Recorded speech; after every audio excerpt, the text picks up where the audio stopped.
Start किया जाए। तो आज का टॉपिक क्या है? Nature of roots.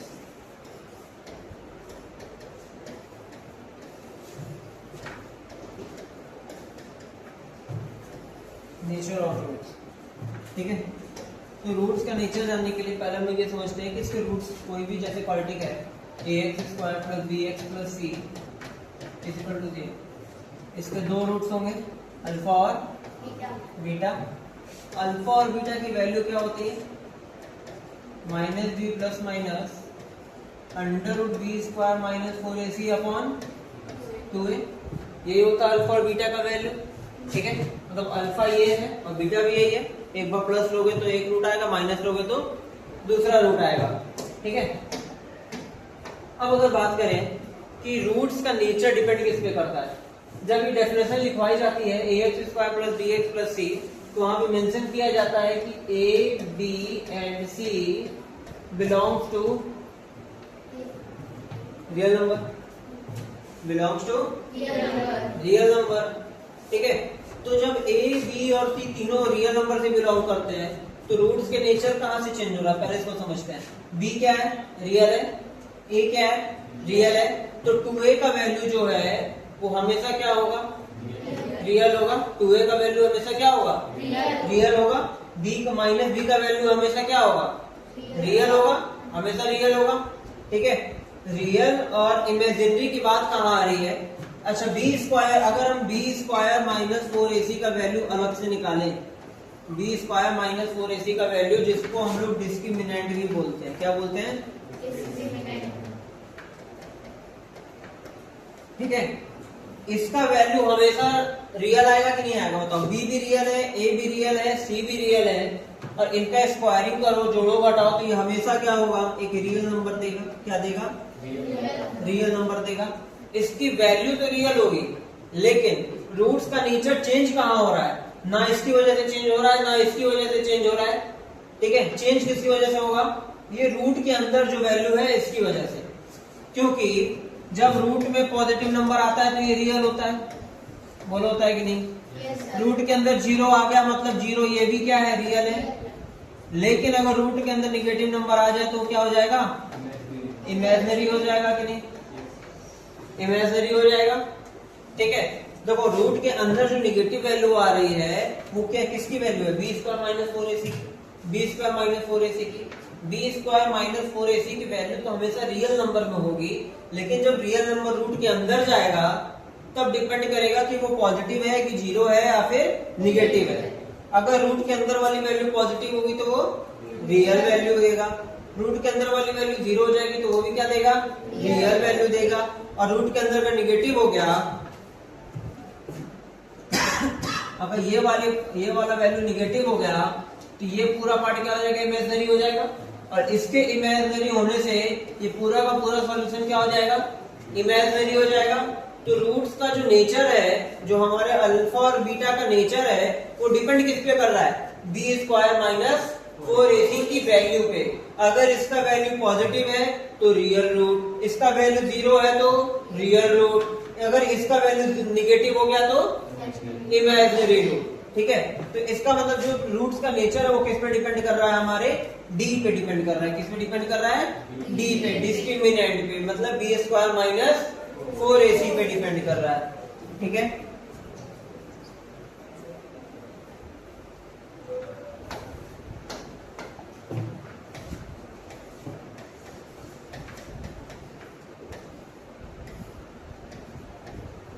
ठीक है।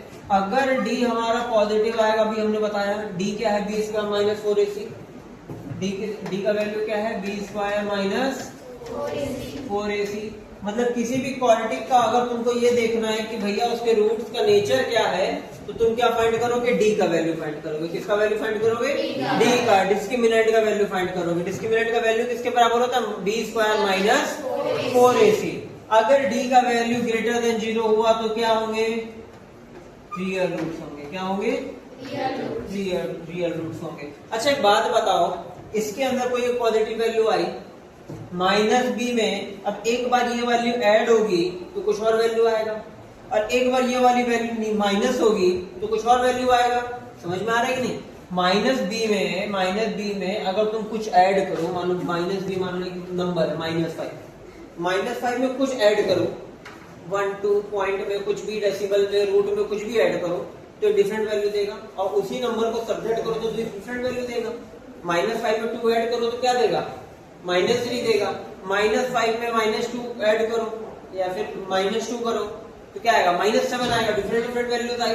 अगर डी का वैल्यू पॉजिटिव है तो ये वैल्यू इसमें ऐड होगी, रियल आपस में ऐड हो सकता है तो एक डिफरेंट वैल्यू आएगी, और सब्ट्रैक्ट होगा तो डिफरेंट वैल्यू आएगी। इसका मतलब क्या कि जब डी पॉजिटिव होगा तो रूट्स हमारे क्या होंगे? रियल होंगे और डिस्टिंक्ट होंगे। क्या होंगे? डिस्टिंक्ट का मतलब अलग अलग होंगे, मतलब अल्फा और बीटा का वैल्यू अलग अलग आएगा।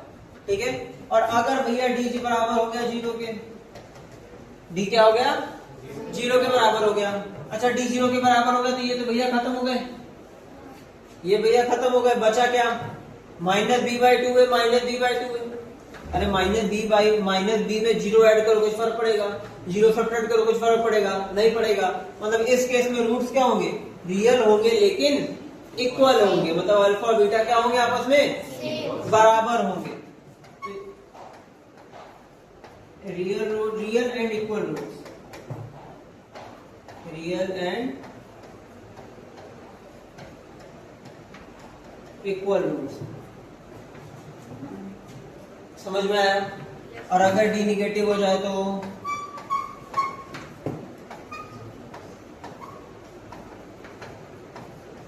Roots are imaginary, roots are imaginary. Roots क्या होंगे? इमेजिनरी रूट्स होंगे। समझ में आ रहा है? कुछ ऐसा देखने को मिलेगा, मान लो एग्जांपल में +2 + -5/6, ऐसा कुछ रूट के अंदर निगेटिव देखने को मिलेगा, जिसको हम, ठीक है। फर्स्ट क्वेश्चन है, find the nature of root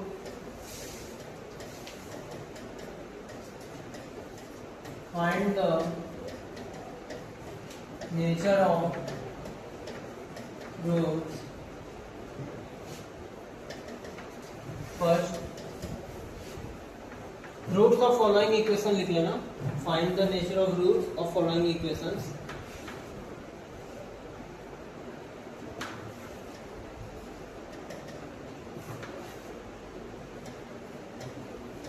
(9x² + 7x - 2) and second है x² + 6x + 6। चलो फटाफट इसके रूट्स फाइंड करो, नेचर ऑफ रूट्स फाइंड करो।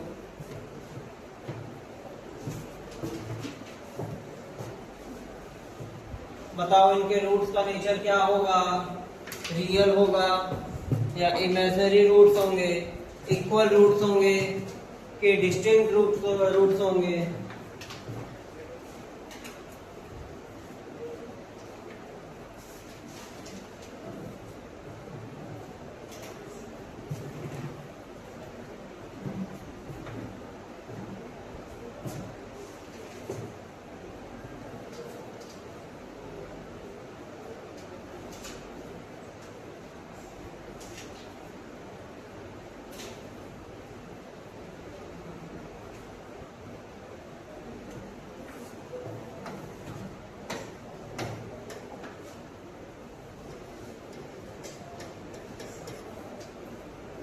तो हमने क्या बोला? नेचर किस पे डिपेंड करता है? डी की वैल्यू पे। डी का वैल्यू फाइंड करो फटाफट। फर्स्ट इक्वेशन में बी क्या है? एक्स का कोफिशिएंट क्या है? 7। 7 का स्क्वायर 4 × 9 × -2 49 प्लस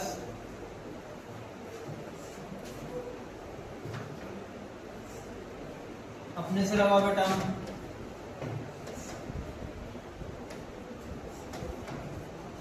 कितना आया? +121। ठीक है। तो डी का वैल्यू देखो, डी की वैल्यू क्या आ रही है ये हमारे लिए भी मायने नहीं रखता है। डी का वैल्यू पॉजिटिव है कि निगेटिव है कि 0 है? पॉजिटिव है ठीक है, तो यहाँ पे d जो है हमारा, d जो है वो ग्रेटर देन 0 है, तो रूट्स कैसे होंगे? Real and distinct.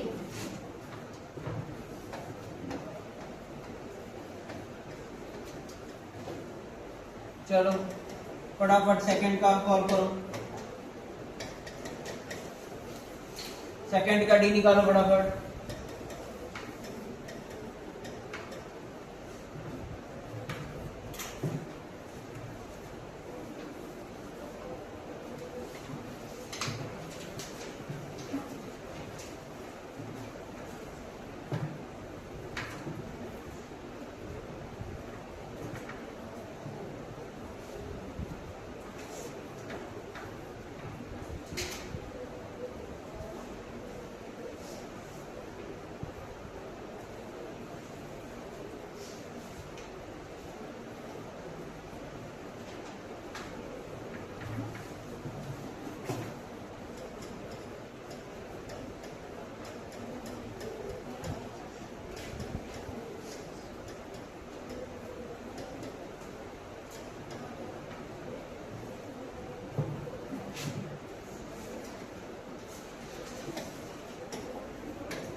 तो यहाँ पे भी क्या दिख रहा है? डी जो है वो किससे ग्रेटर है?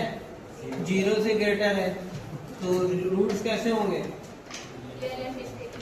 Real and distinct root. तो अल्फा और बीटा जो है वो अलग अलग आएंगे, अल्फा और बीटा की वैल्यूज क्या आएंगी? अलग अलग आएंगे। अल्फा बीटा कौन है? इन इक्वेशंस के रूट्स हैं। आगे बढ़े, चलो नेक्स्ट क्वेश्चन लिखो, नेक्स्ट क्वेश्चन लिखो।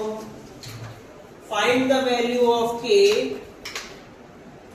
Find the value of k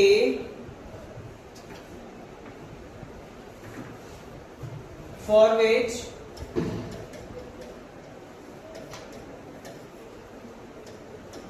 the following equations for which the following equations has equal roots. Following equation has equal roots। ठीक है, तो पहला इक्वेशन क्या है इसका? 2x square plus kx plus 3। तुम्हारे बुक में ये दो अलग अलग क्वेश्चंस हैं, बट हम इन दोनों को एक में करा दिए, फॉलोइंग लिख दी वहां पे। ठीक है, मतलब इस इक्वेशन के जो रूट है 2x square plus kx plus 3 का जो रूट्स हैं वो दोनों क्या है? आपस में इक्वल है। अगर रूट्स इक्वल है तो बताओ k का वैल्यू क्या होगा? रूट्स इक्वल है तो k का वैल्यू क्या होगा? ये है तुम्हारा फर्स्ट क्वेश्चन। सेकंड क्वेश्चन है kx ब्रैकेट में x minus 2 plus 6 is equal to 0। चलो फटाफट बताओ बेटा। देखो क्या बोल रहा है, रूट्स इक्वल बोल दिया ना। इक्वल रूट्स की कंडीशन क्या होती है? इक्वल रूट्स की कंडीशन क्या होती है? d is equal to 0।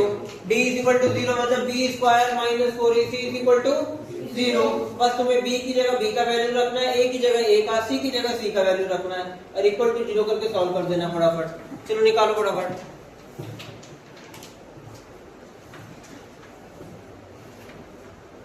अब देखो इस तरह के क्वेश्चन जैसे तुमको सब्जेक्टिव में दे रहा है, ऑब्जेक्टिव में नहीं दे रहा है। ठीक है, अगर तुम्हें सब्जेक्टिव में दे रहा है तो तुम्हें ये बात लिखनी पड़ेगी, if roots are equal then it must be d is equal to 0। ठीक है, मतलब कुछ स्टेटमेंट होना चाहिए, ऐसा नहीं है directly d is equal to 0 लिखा और ऐसा सॉल्व कर दिए। ठीक है, या फिर ऐसे लिखो the condition for equal roots is d is equal to 0 और फिर d का वैल्यू पुट करके वहां पे ऐसे सॉल्व करो। क्या कर रही हो बेटा? क्या कर रही हो? क्या कर रही हो? क्या सॉल्व कर रही हो बेटा? क्या निकाल रही हो? अल्फा और बीटा निकाल रही हो। तुमको इसके रूट्स निकालने को बोला गया है। रूट्स निकाल पाओगी बेटा बिना के? तो कैसे क्यों कर रही हो? वहां पे क्यों पूरा फॉर्मूला, क्वाड्रेटिक फॉर्मूला लगा रही हो? सीधा सीधा डी का वैल्यू, डी का फॉर्मूला लगाना है, डी का फॉर्मूला लगाओ। सोल्यूशन 1। ठीक है, for equal root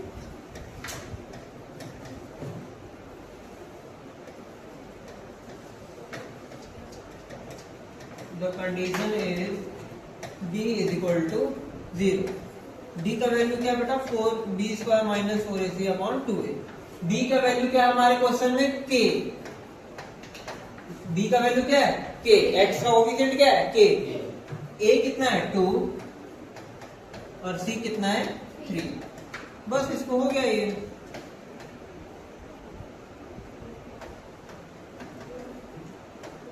k square का वैल्यू कितना आया 24। तो अब इसको क्या करोगे,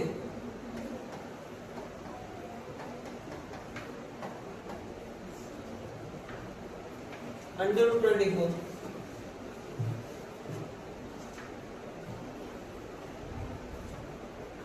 अब इसको तुम चाहो तो 2√6 लिख सकते हो, प्लस माइनस 2√6।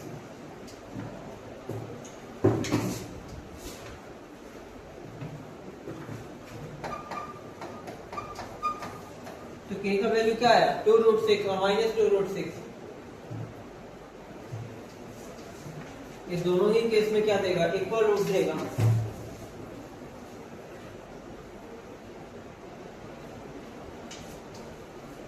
ठीक है, रूट्स निकालने का जरूरत नहीं है तुम्हें, सिर्फ हमें जो कंडीशन दिया है उसको जो बोला ना इक्वल रूट से, इक्वल रूट की कंडीशन याद रखना है कि इक्वल रूट का कंडीशन क्या होता है, d इज इक्वल टू 0। ये वाला पॉइंट नोट किए थे ना सभी लोग, ये वाला बात नोट किए थे ना, ये बहुत इंपॉर्टेंट बात है।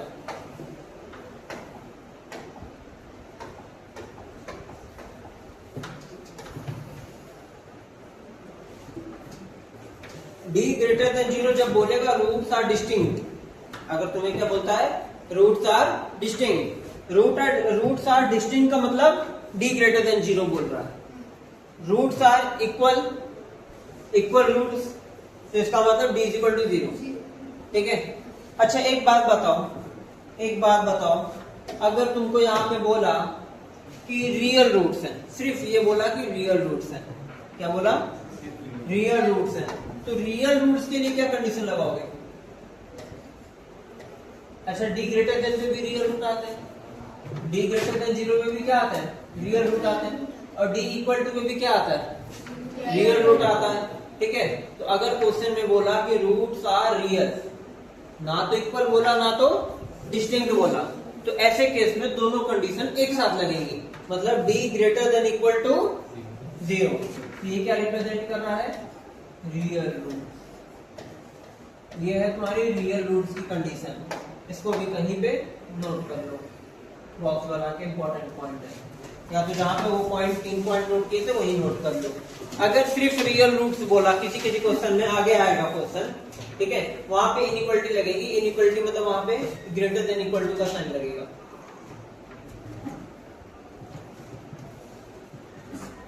d ग्रेटर देन 0 पे भी रियल रूट आता है, d इक्वल टू पे भी 0 पे भी रियल रूट आता है। ठीक है, और अगर क्वेश्चन में सिर्फ ये बोला कि रूट्स आर रियल, अब भाई जब सिर्फ इतना बोला है कि रूट्स क्या है, रियल है, तो उसमें इक्वल टू वाला केस भी आ सकता है और ग्रेटर देन 0 भी आ सकता है, तो हम लोग दोनों को एक साथ यूज करते हैं, d greater than equal to 0 पे। ठीक है, चलो अपने क्वेश्चन पे आ जाते हैं फटाफट। सेकंड वाला क्वेश्चन,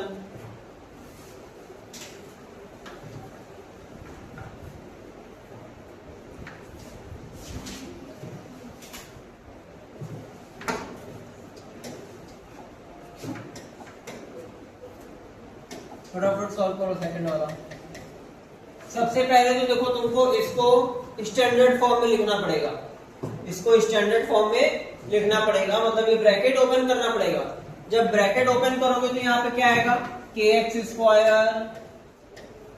kx का -2 में मल्टीप्लाई होगा, -2 kx + 6 इज इक्वल टू 0। अब क्या बोल रहा है, इसके भी रूट्स क्या है, रियल है, इसके भी रूट्स रियल है, तो d is equal to 0, sorry roots equal है, रियल तो है ही बट इक्वल भी है। b की जगह क्या रखोगे, -2k, -2k, समझ में आ रहा है ना।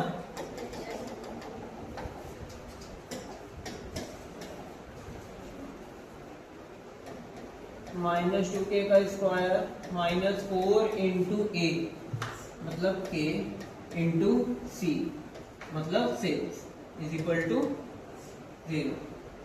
ये क्या हो गया 4k square minus 4 24k is equal to 0। अब क्या करो, इसमें से एक काम करो, 4k कॉमन ले लो। जब 4k कॉमन लोगे तो क्या बचेगा k माइनस 6।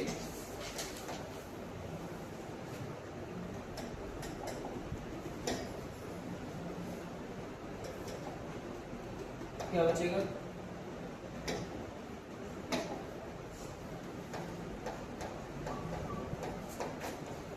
अब देखो यहाँ से k की दो वैल्यूज हैं, k इज इक्वल टू 0 और k इज इक्वल टू 6।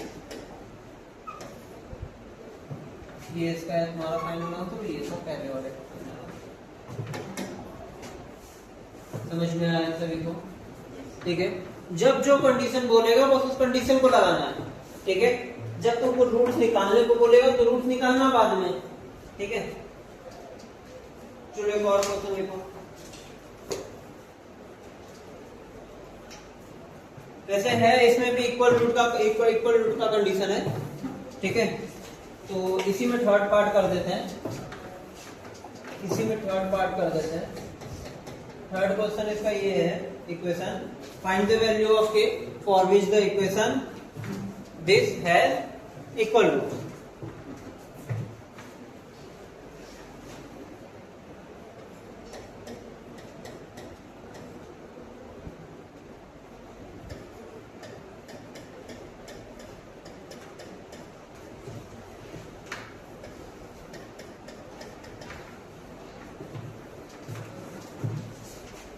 चलो फटाफट k का वैल्यू फाइंड करो।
ठीक है, फटाफट यहाँ पे लगाओ। d इज इक्वल टू 0 मतलब b square minus 4ac is equal to 0। b का वैल्यू कितना है यहाँ पे k प्लस 1, a का वैल्यू कितना है k प्लस 4 और कांस्टेंट कितना है 1। यहाँ पे a प्लस b का होल स्क्वायर का फॉर्मूला लगा दो।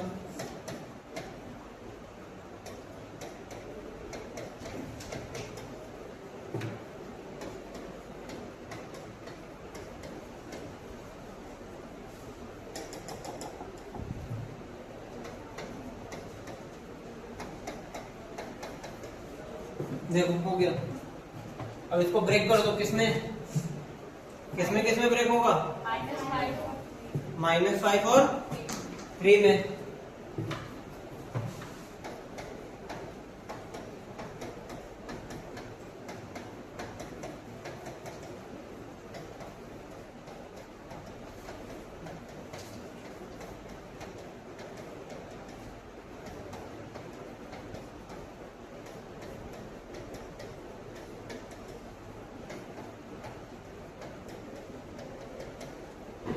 k की दो वैल्यूज है 5 और -3।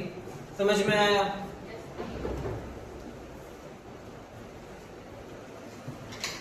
क्लियर हुआ ये पार्ट सभी को? चलो एक और नेक्स्ट क्वेश्चन लिखो। Find the value of k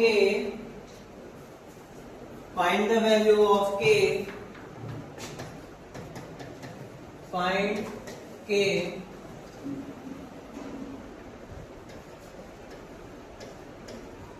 for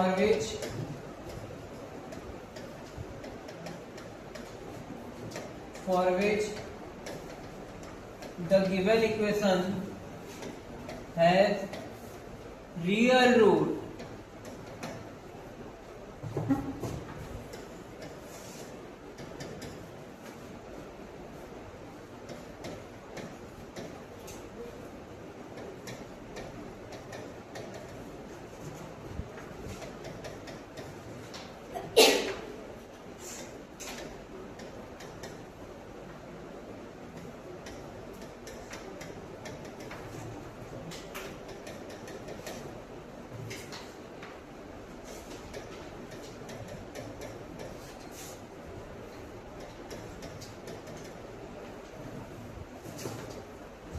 एक हम करके दिखाएंगे, बाकी सब तुम लोग करोगे, ठीक है। एक हम करके दिखाएंगे, बाकी सब तुम लोग करोगे, ठीक है। तो फर्स्ट का सॉल्यूशन देखो क्या बोल रहा है, क्या बोल रहा है यहाँ पे, रूट्स का नेचर कैसा है, रियल है, ठीक है। अच्छा क्या यहाँ पे ये बोला है कि इक्वल है या फिर ग्रेटर है, कुछ ऐसा बोला है, नहीं बोला है, सिर्फ क्या बोला है, रियल है, ठीक है। तो यहाँ पे कौन सा केस लगेगा, कौन सा केस लगेगा, यहां लिखोगे क्वेश्चन में for real root d is greater than is equal to 0, ठीक है। अब यहाँ पे देखो तुमको इनइक्वालिटी की थोड़ी सी एक बात ध्यान देनी है, इनइक्वालिटी में क्या चीज डिफरेंट होता है, इक्वल टू से कैसे डिफरेंट है इनइक्वालिटी, ठीक है। अब जैसे कि यहाँ पे रफ में समझते हैं थोड़ा सा,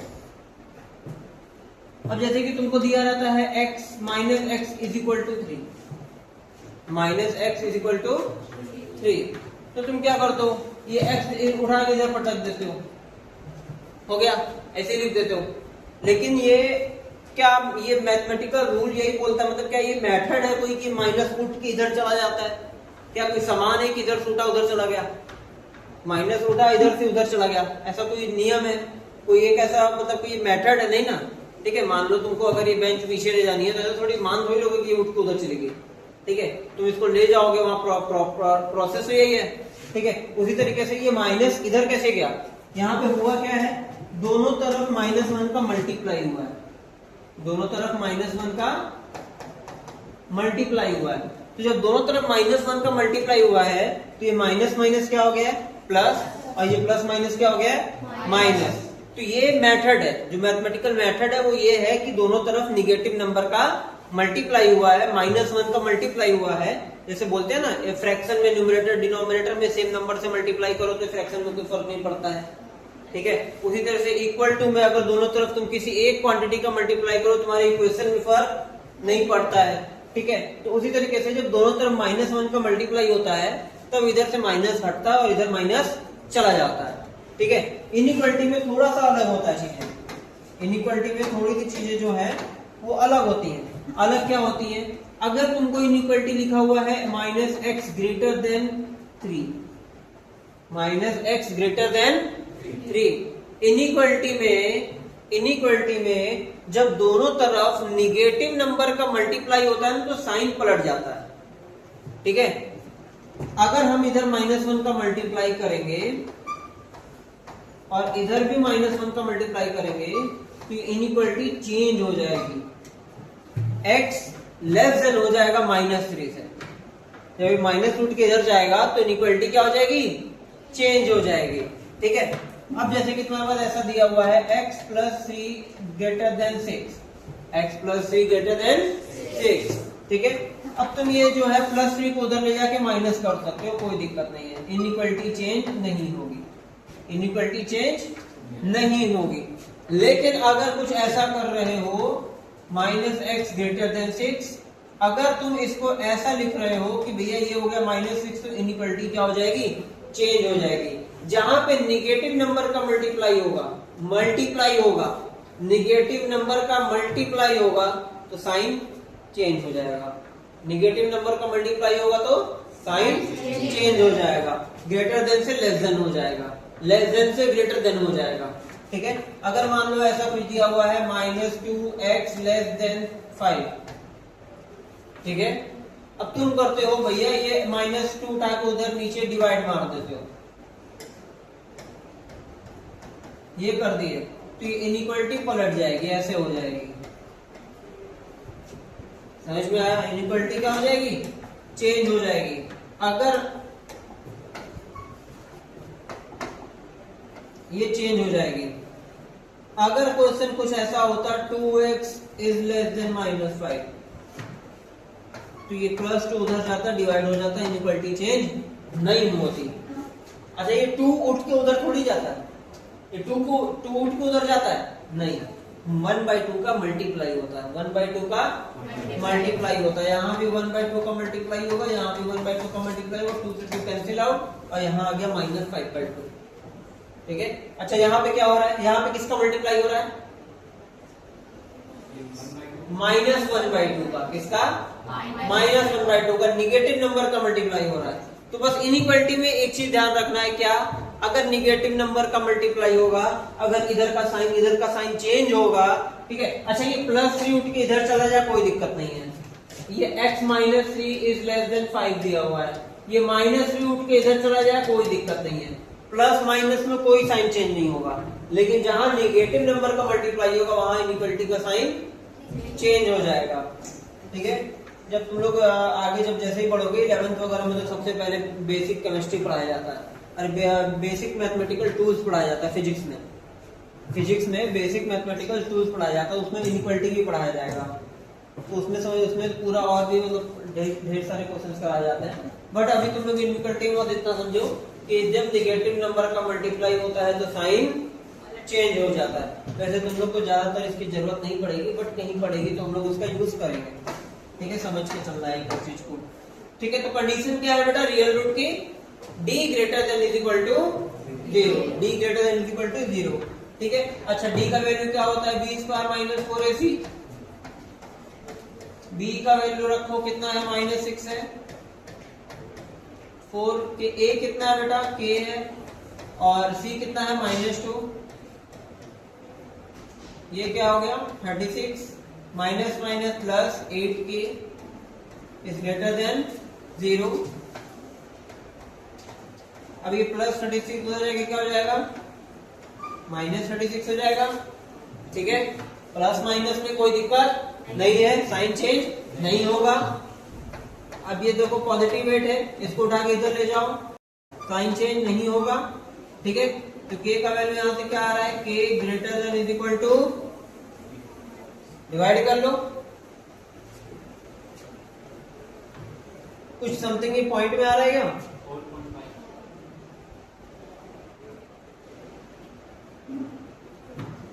ठीक है, जो भी है कोई फर्क नहीं पड़ता है, जितना छोटा हो सके कर लो।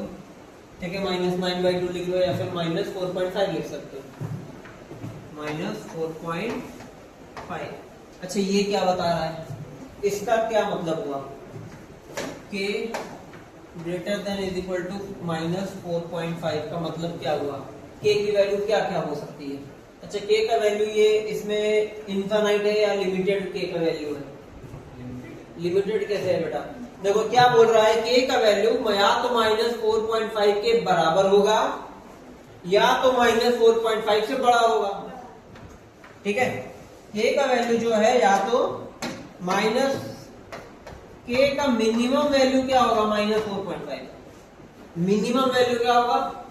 -4.5।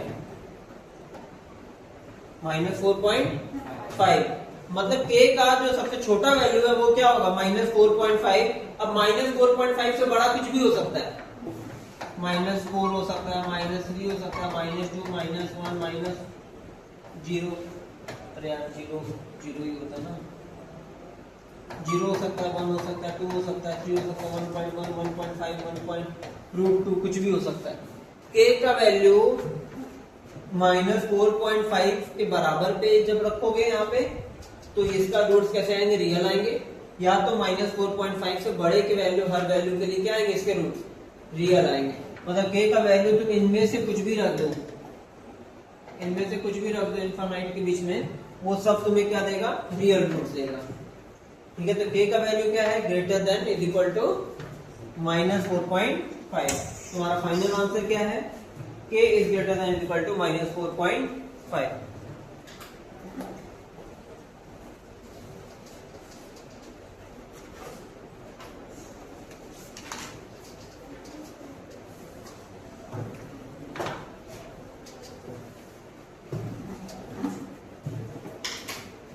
देखो बुक्स वगैरह में तुमको कुछ लिखने का तरीका थोड़ा सा डिफरेंट है इनका।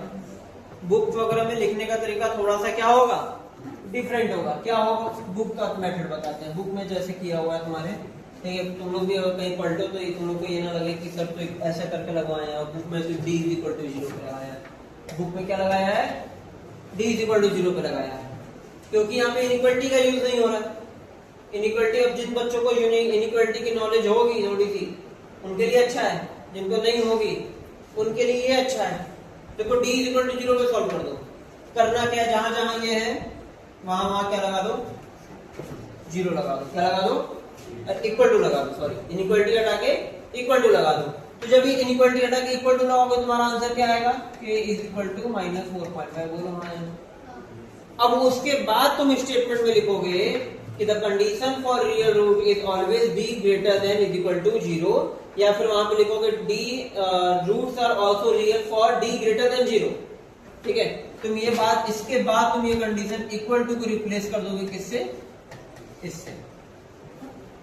ये कंडीशन यहां पे लिखोगे for real root the required condition is d > 0, तो उसके बाद इक्वल टू को रिप्लेस कर दोगे इससे, तो फाइनल आंसर तुम्हारा फिर वही आ जाएगा। ठीक है, अगर इसमें तुम गलती मत करो, यहाँ पे देखो इसमें गलती लोग करते क्या है, यहाँ पे साइन में गलती करते हैं। चलो यहाँ पे भी बताते हैं यहाँ पे क्या गलती होती है। ठीक है, तो ये मैथड समझ में आया। बुक में क्या है, इनइक्वालिटी को शुरुआत में ना लगा के इक्वल टू करके सॉल्व कर दिया है, और लास्ट में इक्वल टू को हटा के इनइक्वालिटी लगा दिया है। तुम दोनों ही मेथड से लगा सकते हो। पहले इक्वल टू 0 करके सॉल्व कर लो पूरा, फिर लास्ट में इक्वल टू को रिप्लेस करके इनइक्वालिटी लगा दो। तो एक मेथड ये है, लेकिन उसके पहले कंडीशन लिख लेना कि चेंज क्यों कर रहे हो, एग्जामिनर को कंफ्यूजन ना हो। ठीक है, अब देखो यहाँ पे क्या था अपना, +36 था, 36 + 8k था = 0। ठीक है, ये हो गया। अब बच्चे गलती कहाँ करते हैं उसको समझो कि गलती कहाँ होती है। देखो यहाँ पे गलती क्या होती, 36 + 8k is greater than = 0। वहां पे कंडीशन तो ग्रेटर देन की थी ना इस वाले में, तो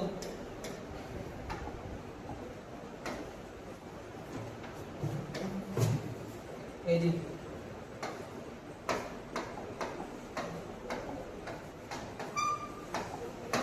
ठीक है। अब देखो क्या करते हैं लोग, ये हमने 36 को इधर भेजा क्योंकि भाई हमको पता था अगर हम 8k उधर भेज देंगे तो -8k हो जाएगा, फिर k में से माइनस का साइन हटाने के लिए फिर से इनइक्वालिटी चेंज करनी होगी, इसलिए हमने 36 को उधर भेजा। बच्चे क्या गलती करेंगे, बच्चे इसको ऐसे लिख देंगे, दिख रहा है, 8k को उधर भेज दिए। अब उस हिसाब से अभी तक कुछ गलती नहीं, यहां तक बिल्कुल सही है, ये सब बिल्कुल सही है। गलती कहां होगी, इसके बाद होगी। इसको उठा के -8 को नीचे भेजोगे, जैसा तुम लोग का आदत होता है, दिया इधर मल्टीप्लाई में तो डिवाइड हो जाएगा, हैबिट बनी हुई है। तो इधर -8 था, उठा के इधर -8 पटक दिए, तुम लोग का आंसर आएगा ये k < -9/2। अब ये क्या देगा, k < -9/2, और आंसर क्या था, k greater than = -9/2, greater than = समझ में आ रहा है, फर्क पड़ गया ना साइन का। ठीक है, यहां पे क्या करना है, जब माइनस का मल्टीप्लाई हो रहा है तो बेटा साइन को भी क्या करना है, चेंज करना है, साइन को भी चेंज करना है, क्योंकि माइनस का मल्टीप्लाई हो रहा है। हम इसीलिए यहाँ पे ऐसा 36 को इधर भेजे, 8 का साइन क्या है, पॉजिटिव है, पहले भी पॉजिटिव था अभी भी पॉजिटिव है, तो साइन चेंज नहीं करना पड़ेगा। ठीक है, तो ये गलती कर जाते हैं लोग इनइक्वालिटी में। ठीक है, तो बस इस चीज का ध्यान रखना है, जब निगेटिव नंबर का मल्टीप्लाई हो तो तुम्हें साइन चेंज करना है। ठीक है, निगेटिव नंबर का मल्टीप्लाई हो तो साइन चेंज करना है। और अगर बहुत कंफ्यूजन होता है कि मतलब हैबिट कुछ ज्यादा खराब बनी हुई है पहले से, नहीं है सुधर रही, तो एक काम करो, 0 करके सॉल्व करो, d = 0 करके सॉल्व कर लो। सॉल्व करने के बाद एकदम लास्ट में जब k का वैल्यू आ जाए ना, जब तो एकदम फाइनल लिख देना k = 4.5, तब उसको चेंज कर देना। Greater than is equal to में के की तरफ बड़ा कर देना, के को बड़ा कर देना, के greater than is equal to. ठीक है जी, चलो एक क्वेश्चन हमने कर दिया, दूसरा क्वेश्चन तुम लोग लगाओ। कोशिश करो कि शुरुआत में ही b greater than is equal to 0 करके लगाओ।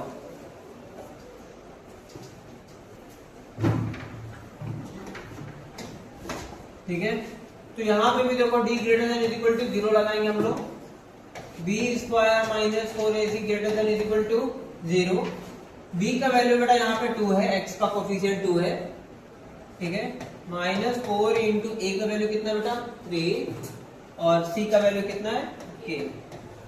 तो ये क्या हो गया 4 minus 12k greater than is equal to 0। अब देखो यहाँ पे क्या है कि अगर तुम ये 4 को उधर भेजते हो, प्लस 4 उधर जाके माइनस 4 होता है, तो अब देखो यहाँ पे वही कहानी बन गई, दोनों तरफ क्या है माइनस माइनस।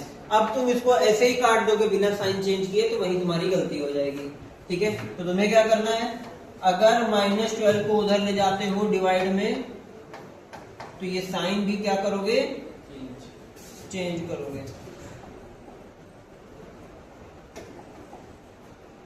ये साइन चेंज करोगे, तो यहां से क्या आएगा k is less than is equal to 1/3। मतलब k का वैल्यू क्या होगा, या तो 1/3 के बराबर होगा या तो 1/3 से छोटा होगा।